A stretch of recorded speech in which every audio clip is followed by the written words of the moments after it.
Jackson Holliday kind of choked. Not gonna lie, it was not a good major league debut, but I wanted you guys to consider all aspects of yesterday's game, and maybe this isn't exactly too bad of a start for the #1 prospect. Let's get into it. Welcome back to the Touching Bases podcast. It's good to see your beautiful smiling faces. Please hit subscribe if you haven't. That's 92% of you. At least the amount has gone down. I'll give you that one. Yesterday we made a video about Jackson Holliday going in and being called up to the major leagues, which was an awesome day, and obviously it was very heartwarming and awesome to see the clips now that came out when he got the news that he was starting, and we can kind of roll that now.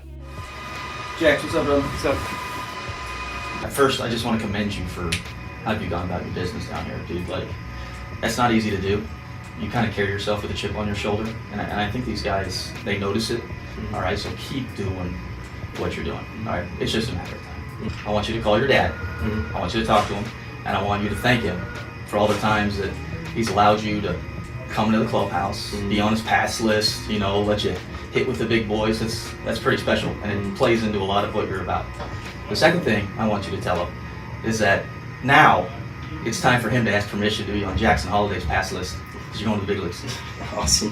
Hell yeah. That's all right. Awesome. I'm fired up. I appreciate it. I'm fired up. You've been exceptional down here, brother. To be 20 years old, I appreciate to handle it. all this stuff, dude. That's awesome. Thank you. All right. Yep. All smiles, super happy to be able to make it to the MLB, and honestly, I'm happy for him. I've been looking forward to seeing this guy finally debut.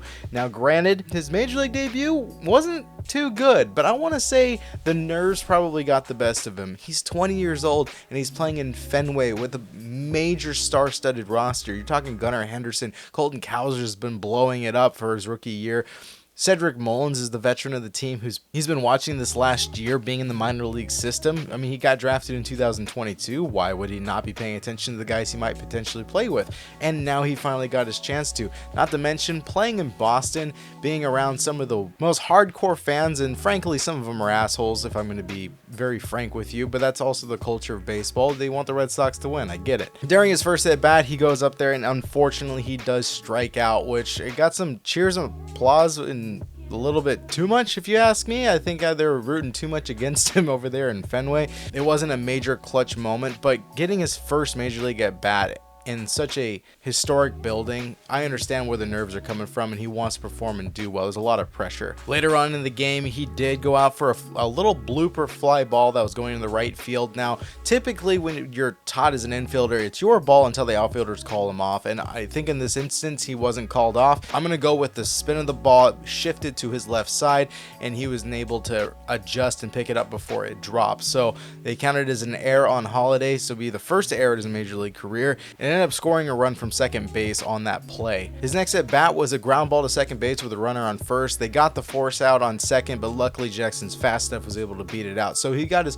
I guess, first fielder's choice of his MLB career, putting him on base and setting up the Orioles for a potential run. All right, so we got the bad stuff out of the way. He struck out, he had a fielder's choice, and he had an error in the game where he wasn't able to track down. But let's look at the positive. Switching over to the positive, he did turn a double play. Nice smooth ground ball towards the middle, flipped it to Henderson and was able to get the out. And then ironically, without getting a hit in his major league debut, he did hit a ground ball to second base, was able to move a runner from third home, getting his first RBI, kind of getting his first kudos going into the dugout, which I think boosted his confidence a little bit. But you can tell that this was very much a nerve-wracking game for him. His family is there. People flooded in to see him play. All cameras were on him during this game. It was a free game on MLB TV. So almost the entire nation, if they weren't watching their home team, they were probably watching this game to see how he would do. Imagine the pressure on your shoulders at that moment, and not to mention your first ball game, you have an asshole sitting behind you yelling out that you suck.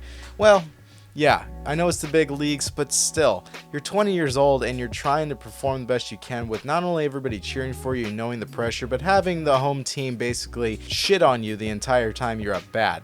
It's not a matter of maturity, it's just the fact that he's 20 years old, and that's a lot of pressure to be taking on when most people that enter the MLB are not having this level of attention. Hopefully he's able to get the start again at second and continue to have Westberg at third base, since he was the one who hit the longest home run I've seen all season, push the Orioles in the lead and give them the win last night. I really hope that we can see an awesome performance now that he's kind of shaken the nerves off. And you can even see, and I wasn't able to pull up the clip for this, he doesn't even know the handshakes. He went to go give a handshake when they won the game up behind second base with the outfielders, and he goes up high and they're going down low. He doesn't know. He's laughing about it. They're giving a pat on the back because this is just so new to him. He's trying to figure it out. Players like Willie Mays. Yeah, I'm going to bring up Willie Mays and compare him to Jackson Holliday. Willie Mays in his first 7 games went 1 for 26, where later the manager DeRocher brought him down to the 8th slot, where he slashed a 288, a 363, and a 491 with 19 home runs in 114 games, winning the NL Rookie of the Year.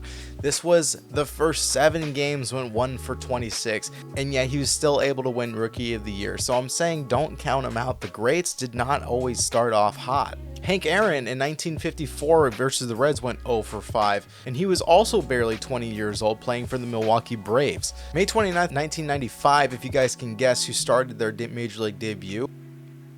Derek Jeter went 0 for 5 with a strikeout. He was also 20 years old, and in that game he was already 0 for 3, came up to the plate with the game tied but grounded out in the 9th and struck out with a man aboard at the end of the 11th, where the Yankees lost 8-7. But the following day he was able to get 2 hits. Unfortunately, he was sent back down to AAA. He said, "I'll be back." Almost like Terminator, but probably not with the same accent. The following year gets called up and then wins the AL Rookie of the Year. Alex Bregman, who's actually still in the game today, he started on July 25th, 2016 versus the Yankees, who went 0 for 4 with 2 strikeouts. Bregman actually started 0 for 18 and then won 1 for 32 in his first 8 games, then slashed a 308, 355, and 562 over the rest of the season in 41 games. By 2018, he was one of the top performers in the MLB. So please, when I tell you guys the first game does not define who the player is, and even the best and greatest players to come to the game struggled in their first at-bats in their first time in the bigs, believe me when I say it.